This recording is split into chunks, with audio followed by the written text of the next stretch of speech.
नमस्कार विद्यार्थी मित्रांनो, आज आपण केवल प्रयोगी अव्ययाचे प्रकार पाहणार आहे। मित्रांनो, केवल प्रयोगी अव्ययाचे प्रकार किती आहेत तर जितक्या प्रकारच्या भावना म्हणजे मानवाच्या जितक्या प्रकारच्या भावना, त्याला आपण म्हणतो भावना, जितक्या भावना आहेत तितके केवल प्रयोगी अव्यय आहेत। केवल प्रयोगी अव्यय आहेत। मग आता मानवाच्या भावना किती आहेत तर आपण या व्हिडिओच्या माध्यमातून ते जाणून घ्यावयाचे आहेत। मानवाच्या जितक्या भावना आहेत तितके काय आपल्याला आढळतात तर केवल प्रयोगी अव्ययाचे प्रकार आढळतात। मित्रांनो, हे केवल प्रयोगी अव्ययाचे प्रकार पाहत असताना प्रथम आपल्याला त्यांच्या भावना पाहणं गरजेचं आहे। एक एक भावना आपण या व्हिडिओमध्ये पाहणार आहे। पहिली भावना आपण बघतो ती म्हणजे हर्ष। आता हर्षदर्शक भावना जी आहे, हर्षदर्शक म्हटलेलं आहे बघा, या ठिकाणी मी ती भावना लिहितो। मग हर्षदर्शक भावना कशी ओळखायची तर त्यामध्ये ओहो, वा, वाह वाह, वाह वाह, अहाहा आता इत्यादी शब्दांचा यामध्ये उपयोग केला जातो। उदाहरणार्थ, ओहो तुम्ही केव्हा आलात असं आपण एखादं वाक्य बोलत असतो तर त्यामध्ये हर्ष दाखवलेला आहे म्हणून ती हर्षदर्शक तो केवल प्रयोगी अव्यय आहे। दुसरा येतो तो म्हणजे शोकदर्शक।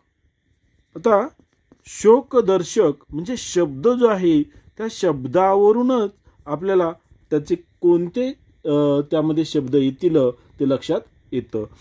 शोकदर्शक, एखादं दुःख झालेलं आहे त्यावेळी अशा प्रकारचे शब्द येतात।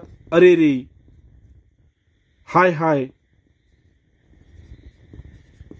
किंवा अग आई ग, ज्यावेळी आपल्याला काटा लागतो त्यावेळी आपण असे शब्द वापरतो, अग आई ग, अरे रे, हाय हाय, अग आई ग।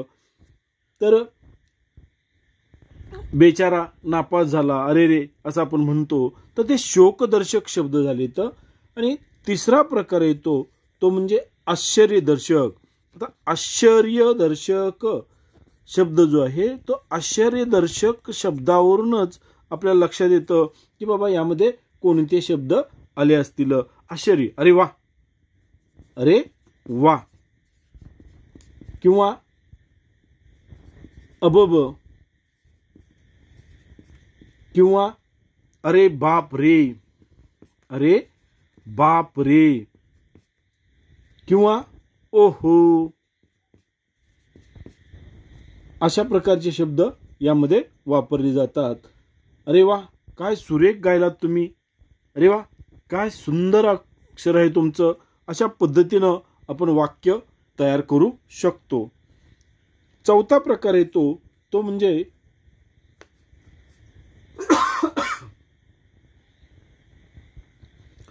अनुमोदन।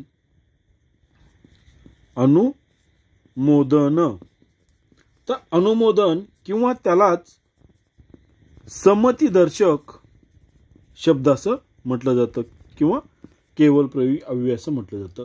आता अनुमोदन किंवा संमतीदर्शक यामध्ये होय, हो, ठीक आहे, ठीक, किंवा अच्छा, किंवा बरं आहे, सहमती दर्शवलेली आहे आपण। तर एखाद्या प्रसंगाला, एखाद्या वाक्याला आपण ज्यावेळी संमती दर्शवतो, अनुमोदन देतो त्यावेळी असे शब्द वापरले जातात। तर पाचवा जो प्रकार आहे तो पाचवा प्रकार येतो तो म्हणजे तिरस्कारदर्शक। तिरस्कारदर्शक ह्या भावना आहेत सगळ्या मित्रांनो, तिरस्कारदर्शक। तर तिरस्कारदर्शक शब्द कुठले येतात मग त्यामध्ये छे, छट, किंवा हत, किंवा छी, इत्यादी हे तिरस्कारदर्शक शब्द आहेत. तर तिरस्कारदर्शक शब्द वापरून आपल्याला काय करायचं आहे, वाक्य तयार करायचे. मित्रांनो, असे वाक्य तयार करून कमेंट बॉक्समध्ये तुम्ही देऊ शकता. म्हणजे सर्वसाधारण आपला अभ्यास कोणत्या दिशेने आहे तेही लक्षात येऊ शकतं. 6वा प्रकार येतो तो म्हणजे उद्वेग.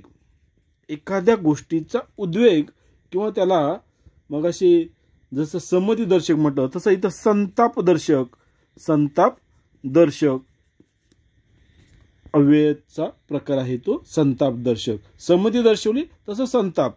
एखाद्या गोष्टीचा आपला राग येतो त्यावेळी असे शब्द वापरले जातात. हट्ट असं आपण म्हणतो किंवा छट्ट असं आपण म्हणतो किंवा थुत्त असं आपण म्हणतो. तर असे शब्द ज्यावेळी वापरले जातात त्यावेळी उद्वेग व्यक्त केलेला आहे, राग व्यक्त केलेला आहे, संताप व्यक्त केलेला आहे हे आपल्या लक्षात येतं. तर असे वाक्य तयार करा आणि कमेंट बॉक्समध्ये देऊ शकता तुम्ही. 7वा प्रकार येतो तो म्हणजे मौनदर्शक. आता मौनदर्शक जे शब्द आहेत त्यामध्ये आपण चुप्प बसा म्हणतो, गप्प बसा म्हणतो. तर असे शब्द त्यामध्ये येतात. एखाद्याला आपण चुप, तू काही बोलू नकोस, तू शांत बैस असं आपण म्हणत असतो किंवा गप्प बैस, जास्त दंगा करू नकोस असंही आपण बोलत असतो. तर ते मौनदर्शक शब्द येतात. 8वा प्रकार येतो तो म्हणजे संबोधन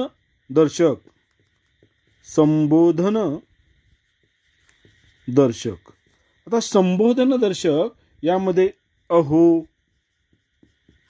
अग, अरे, ए इत्यादी शब्दांचा त्यामध्ये वापर केला जातो. अरे जरा इकडे असं आपण म्हणत असतो, एखाद्याला बोलवत असतो. अहो तुम्ही कुठे चाललात, अगं तू काय करत आहे, ए तू इकडे, अशा पद्धतीचे आपण वाक्य वापरत असतो. तर असेच वाक्य तुम्ही काय करायचे आहेत, कमेंट बॉक्समध्ये द्यावायचे आहेत. मित्रांनो, विरोधदर्शक.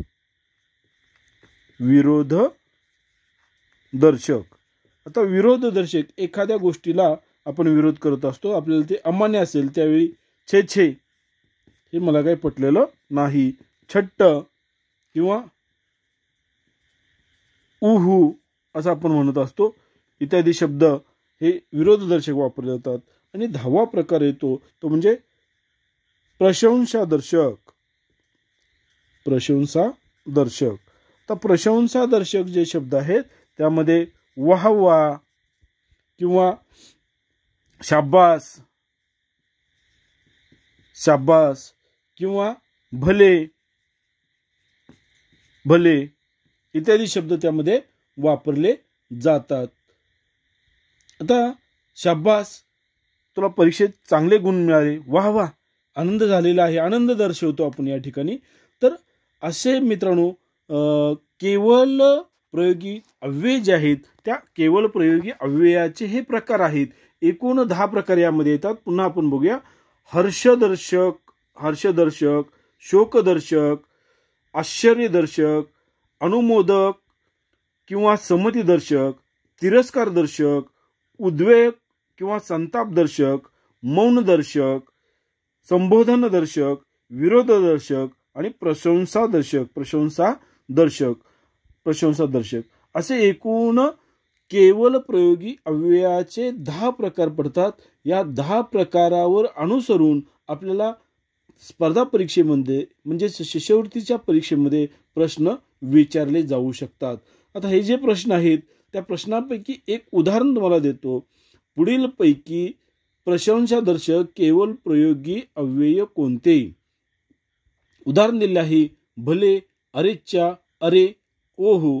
आता यामध्ये कोणतं नेमकं उत्तर आहे ते आपल्याला शोधायचं आहे. तर भले, अरेच्या, अरे आणि ओहो प्रशंसादर्शक म्हटलेलं आहे. तर प्रशंसादर्शक मध्ये कोणतं येणार आहे? तर बघा, प्रशंसा करायची आहे. मग भले हे प्रशंसादर्शक केवळ प्रयोगी अव्यय म्हणून वापरले जाते. तर अरेच्या, ओहो हे आश्चर्यदर्शक किंवा आश्चर्यकारक आहेत आणि अरे हे संबोधन दर्शक आहेत. त्यामुळं या प्रत्येक अव्ययाचा आपल्याला अभ्यास पाहिजे। हे केवल प्रयोगी अव्ययाचे हे सगळे प्रकार आहेत आणि हे सगळे प्रकार कशावर आधारित आहेत तर भावनावर आधारित आहेत। म्हणजे केवल प्रयोगी अव्ययामध्ये भावना कोणती आहे त्या भावनेनुसार आपल्याला काय करायचं आहे ते प्रकार ओळखायचे आहेत। धन्यवाद मित्रांनो, धन्यवाद।